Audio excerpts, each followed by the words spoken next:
Hey, it's Benji Cole, son of Al Cole from CBS Radio and host of the syndicated talk show, People of Distinction. Our shows are available across all major podcast distributors as well as YouTube, and if you keep following, we're going to continue to put out the content. We appreciate the support. Continue to like and follow, and sit back and strap in, because on the line with us today, we have the impressive K.E. Thomson. Now, for those of you listening in, and for those of you that have been following us for quite some time, you hear the name K.E. Thomson, and you're like, hey, Benji, that sounds familiar. And if it does, well, that's because Kay has been with us previously. Now, last time, we discussed her amazingly beneficial book, Finding Joy in the Midst of Grief. Well, this time she's back. We're going to touch up briefly on that other book, but now we're discussing her book, Oh No, Where Did He Go? Both of these books are magnificently beneficial, wonderful resources that you want to add to your shelf. You got to head on over to Amazon, Barnes & Noble, and a whole host of other places to gather your copies. But if you want to gather everything that Kay has in store, yeah, you got to check out her personal site. It really is a one-stop shop, people. And that one is kthomsonbooks.com.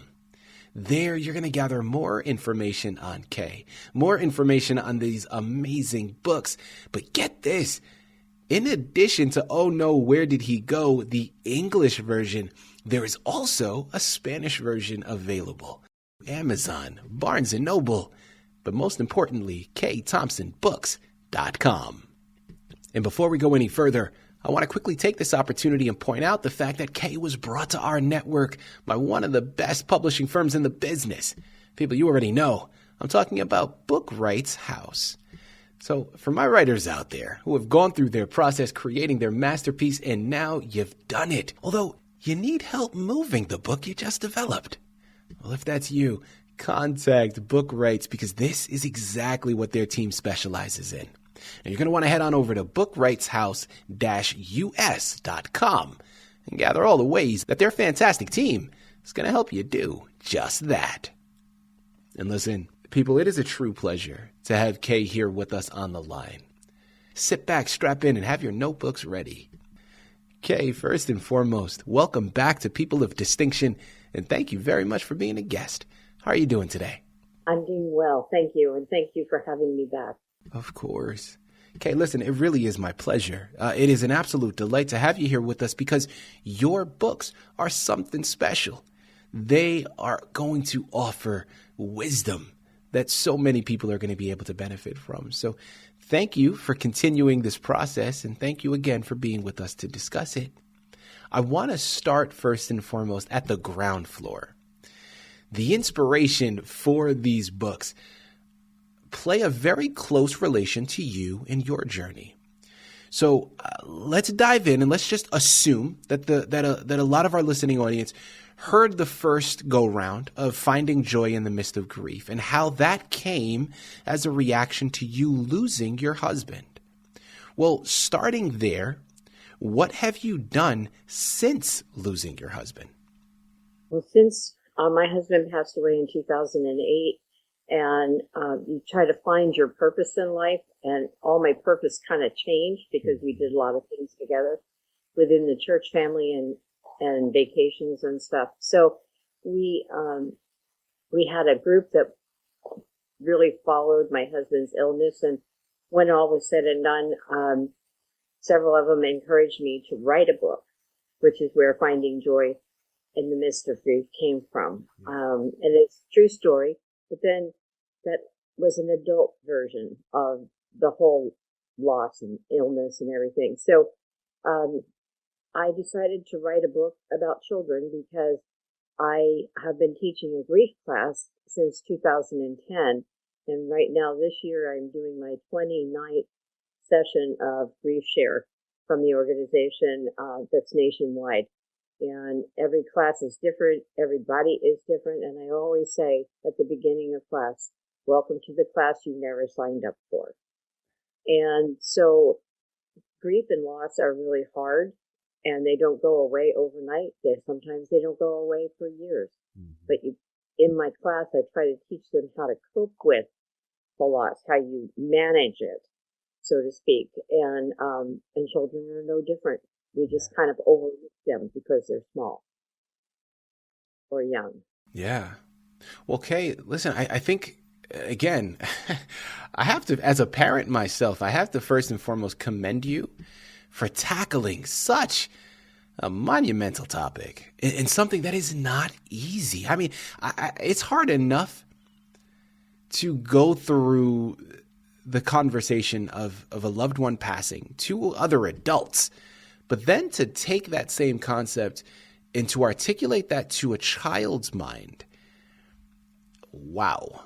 I mean, listen, that is something that's not easy to do. So my follow-up question that I want to go into is, while you were creating this book, you're balancing a number of things here, and I'm curious about how you balanced it, because I want to know how you balanced the need to educate children about loss, right? And about this time of grieving and the acceptance of that, while also at the same time offering them hope and even comfort during that time. Well, I think the only way you can manage anything like that, me or anyone else, is to walk it with Jesus as your guide. And I held on to his hand day after day after day, and I still do. Teach me the right direction, give me the right words, help me put this together to help someone else. And I think it became it became a good story, but it's a true story. And I tried to put the details in Oh No down as they happened, in the order that they happened, so that it made sense. And I have one woman who bought my book recently, and she said they lost a grandfather, and the kids did not know how to explain where he went, and they wanted to do things with him again and play games or do puzzles. And she said she read this book to her little girl, and she cried through the whole thing. And then her little girl sleeps with the book by her bed every night because that's her comfort. She understood now where Grandpa had gone. Wow. Listen, as an artist myself, what better gift could we hope to elicit in our audience, right? Now, I'm in a different medium. My background's in filmmaking and acting, but listen, artistry is artistry. And from your perspective, being an author and having a child or any reader gravitate towards your book in such a powerful way is it lends credence to you as an author and into the work that you've put forth. I can do nothing but commend you for such an amazing connection. And people, this is why I'm telling you, you got to pick up copies of Oh No, Where Did He Go? While you're at it, finding joy in the midst of grief. These are remarkable resources. Remember, Oh No, Where Did He Go has an English and a Spanish version. It's Amazon, it's Barnes & Noble, and it's KThompsonBooks.com. Head on over there and pick up your copies today.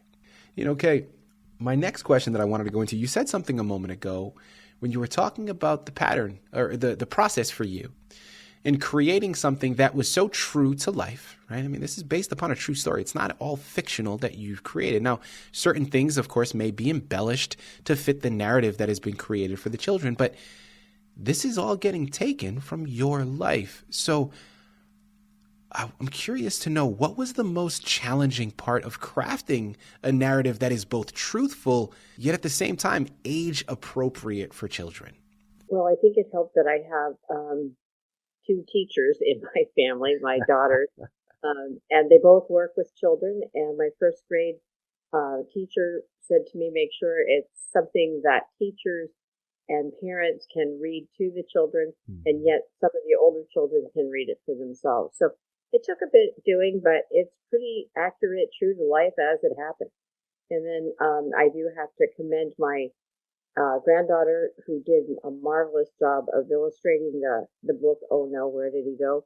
Wow. And the children, we had 6 grandchildren, and she was one of the 6, but she knew what they all looked like, and she did an excellent job of making them look like they looked when they were that young. And so she's done a beautiful job, which helps enhance whatever I might happen to write. In your book, did you include any tools or even exercises that can help children through the process of their emotions? Well, I think the illustrations of the different phases of grief that children go through, my granddaughter did a great job in showing the facial expressions that go with that. And, the anger, the confusion, the sadness. And I just think they go through as much churn, if you would accept that word, churn, that adults do. But we tend to think children do not go through that. They just reach out and they're angry or they're mad or they're throwing things. And a lot of times it comes back to the grief. But we tend to overlook that.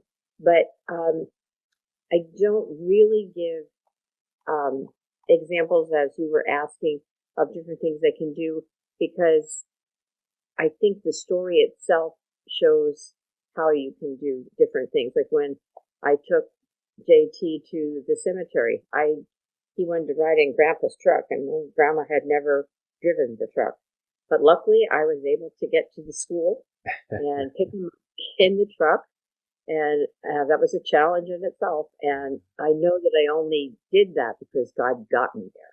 And I picked him up. We stopped at a store. I said to him, "Do you want to buy flowers to take to Grandpa?" He said, yeah. He likes red ones and bright ones. And so I let him pick out flowers in the store to put in this bundle to take to the cemetery.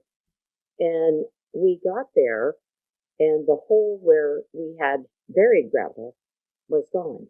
Yeah. And he looked at the grass there and he said, "Where is it, Grandma? Where did he go? How did they close that up?" And so it gave me an opportunity to sit and talk to him, sat on the grass and talked to him about why they closed the hole. And he said, "But he's not going to ever get out of there." I said, "But he's already gone from there." And so I could explain to him how salvation in Christ works. And when any of us pass away, our soul immediately leaves the body.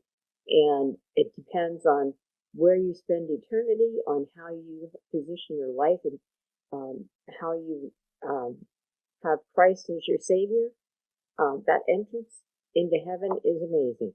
And we talked about that, and he said, "Will I ever see him again?" And we talked about how he could see Grandpa again one day in heaven. And so those kinds of teaching tools were just on site, on the moment, as God brought them to us. Mm-hmm. What would be words of wisdom or advice that you can offer to parents out there listening in? Don't overlook how your children are behaving to the situation that your family or yourself are in, but help them to understand that they are loved and that God can take care of them. But also listen to them, because sometimes they don't know how to express their feelings. Even if they're teenagers, they're sometimes even harder than little kids. So I would say, find a time where you can sit down and talk to them and listen to them. Don't just lecture them and say, "You shouldn't do this, you shouldn't do that," but you should explain why, things are like they are. And things will get better.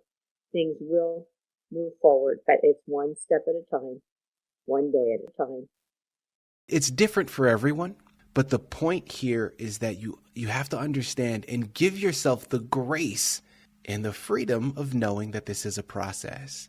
And some days are better than others. Try not to be too hard on yourself, but you'll get through it. We started off by talking about, "Oh no, where did he go?" We mentioned a number of times her other book, Finding Joy in the Midst of Grief. It's Amazon, it's Barnes & Noble, it's kthomsonbooks.com.